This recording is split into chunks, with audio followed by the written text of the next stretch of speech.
हिननि जूं चमाटूं अञा यादि आहिनि, हिननि जूं चमाटूं अञा यादि आहिनि, अखियूं खोलो क़ौम उस्ताद आहिनि, हिननि जे हक़नि जो हिसाब ई न आहे, सॼी क़ौम सरही जे ई शाद आहिनि। जीअं मुंहिंजा उस्ताद, जीअं मुंहिंजी पेटेल, जीअं मुंहिंजा गेस्ट आया उस्ताद, सिंध मुलाज़िम इताद सपला, जेके बि असांजूं सरकारी तंज़ीमूं सरकारी मुलाज़िमनि जूं आहिनि, असां सां गॾु आहिनि, सभई जीअनि सदा जीअनि। असांजो अॼु जो हीउ जेको 5 ॾींहं जो एहतिजाज आहे, मसलसल 23 तारीख़ खां 27 तारीख़ ताईं सिंध एम्प्लॉइज़ अलायंस जे प्लेटफॉर्म तां जेको अनाउंस कयो वियो हो, आउं चवां थो सभई मुलाज़िम, सिंध जा सभई मुलाज़िम, स्पेशली तलके टंडो आदम जा जेके सभई सरकारी मुलाज़िम, चाहे रेवेन्यू डिपार्टमेंट हुजे, पैरामेडिकल हेल्थ डिपार्टमेंट हुजे, एरीगेशन हुजे, कॉलेज हुजनि, यूनिवर्सिटियूं हुजनि, असांजा प्राइमरी स्कूल हुजनि, असांजा हाई स्कूल हुजनि, सभिनी पाण मल्हायो आहे, सभई साबित क़दम रहिया, सभिनी खे मुंहिंजो जस हुजे, सभिनी खे सलाम, ॿिन्ही हथनि सां सलाम। मूंखे उमेद आहे त इनशाला छो जो हाणे जेको मरलो आहे 6 तारीख़ ते बिलावल हाउस जो ओॾे ई रुख करणो आहे, त पोइ पाण जीअं बिलावल साहिबु असांजो जेको पार्टीअ जो अॻुवाण आहे, सची मुंहिंजो असांजी पार्टी असीं हीअ चयो, असांखे पाण शर्म थो हाणे अचे त असीं हींअर पीपल पार्टीअ लाइ छॾायूं, ऐं असांजा अॻुवाण पीपल पार्टी जो असांजो अॻुवाण, असांजो रहबर चवे थो त सभई जेके मरादूं आहिनि तव्हांखे पुराणे कानून तहत मिलंदियूं, पुछे चीफ मिनिस्टर खां थो, सैयद सगोरे खां थो। मूंखे हिकिड़ी ॻाल्हि सम्झ में कोन आई, सैयद थी कूड़ ॻाल्हाए, मूंखे त हाणे हुनजी सैयदीअ में बि शक थो थिए। बिलावल खे, असांजे पार्टीअ जे अॻुवाण खे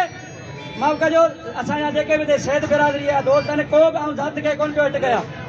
असांजो चीफ मिनिस्टर जेको आहे जेको कूड़ थो ॻाल्हाए, जेको असांजे बच्चनि जी रोज़ीअ जो क़ातिल आहे, छो जो हज़रत अली साईं जो कौल आहे त जेको इज़त ते वार करे ऐं बच्चनि जी रोज़ी कसे हुनखे बख़्शणो न आहे। हू पहिरीं बि चयो, मुराद अली शाह, ठॻीअ जो ठाह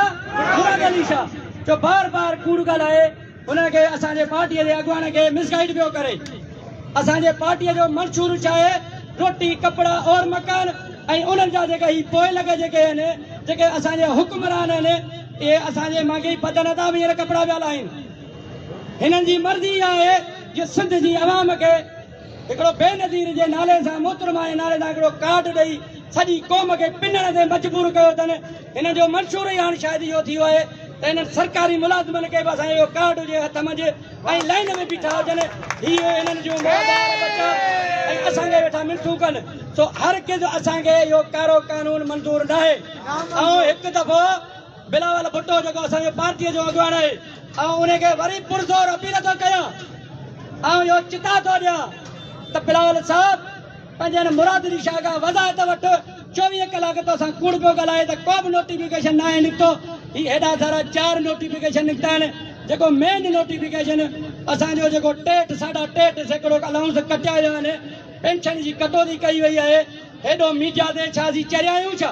असीं रोडनि ते आहियूं जो को नोटिफिकेशन न कयो, असीं चरिया आहियूं छा? असांजो उस्ताद को रोडनि ते सुहे थो छा? असीं कसम ख़ुदा जो स्कूल में सुहूं था, रोडनि ते नथा सुहूं, पर असां मजबूर थी जॾहिं असांजे बच्चनि ते, असां ते, असांजी इज़त ते, असांजी रोज़ीअ ते वार कयो आहे, त पोइ तंग आयत त जंग आयत, पोइ चवंदा आहिनि मोहबत ऐं जंग में सभु कुझु जाइज़ आहे। पोइ असीं रोडनि ते बि ईंदासीं, सिर सां खपनि ॿधी, जेकॾहिं असांजा मुतालबा 6 तारीख़ खां अॻु नथा मञिया वञनि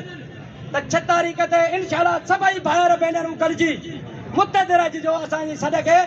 सॾु ॾेई पाण सभई गॾिजी हितां कराचीअ जो रुख कंदासीं। इनशाला मंज़िल परे न आहे, अन क़रीब तव्हां ख़ुशख़बरी ॿुधंदो। हुकुमरान असांजा हींअर बुख लाइजी विया आहिनि, ऐं ईअं सम्झो त हाणे हू थाधल पिया छाणीनि, तो तव्हांखे 2-3 ॾींहंनि में ख़बर पइजी वेंदी हली नोटिफिकेशन तव्हांखे इनशाला वापसि मिलंदो। वधीक तव्हांजो टाइम कोन वठंदुसि, छो जो असांजा पोयां दोस्त, असांजो प्यारो दोस्त आहे साईं फज़ला साहिबु, आख़िर में वरी उहो तक़रीर कंदो। ऐं पंहिंजे लफ़्ज़नि जी पुॼाणी, पंहिंजे लफ़्ज़नि जी पुॼाणी हिन मुंहिंजे उस्ताद सां त तो वटि शौक़ु शबाब, तो वटि शौक़ु शबाब, मूं वटि इश्क़ तामिरो, इजो थो उस्ताद को उथे इनकलाब, तुंहिंजो मुंहिंजो ताब चइनी पासे चमकंदो। महिरबानी साईं फज़ला खां पोइ